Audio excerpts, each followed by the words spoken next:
Saudara, Satuan Narkoba Polrestabes Makassar menggerebek pabrik kosmetik ilegal beromset ratusan juta rupiah di Jalan Toa Daeng, Makassar. Dari penggerebekan ini, polisi mengamankan 2 karyawan yang tertangkap basah sedang meracik kosmetik ilegal.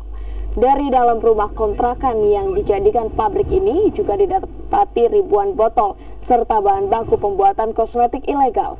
Selain itu, pabrik rumahan tersebut juga tidak memiliki izin usaha maupun dari Kementerian Kesehatan. Barang kosmetik ini dijual secara online. Sejumlah jenis kosmetik ditemukan seperti pemutih, pelembab rambut, dan juga sabun kesehatan.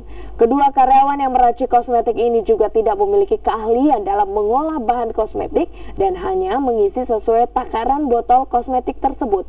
Kini polisi masih memburu pemilik pabrik kosmetik ilegal ini. Tidak, soalnya juga ada gudangnya juga selain ini.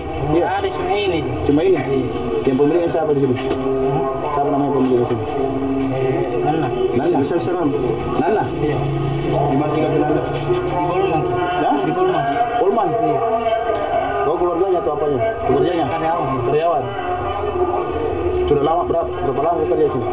Baru 1 bulan lebih. 1 bulan lagi. Informasi dari masyarakat, kami dari Satuan Reserse Narkoba Polrestabes Makassar menindaklanjuti dan mendapatkan di TKP di Jalan Toa Daeng, Kecamatan Manggala, Kota Makassar, yang merupakan diduga kuat memproduksi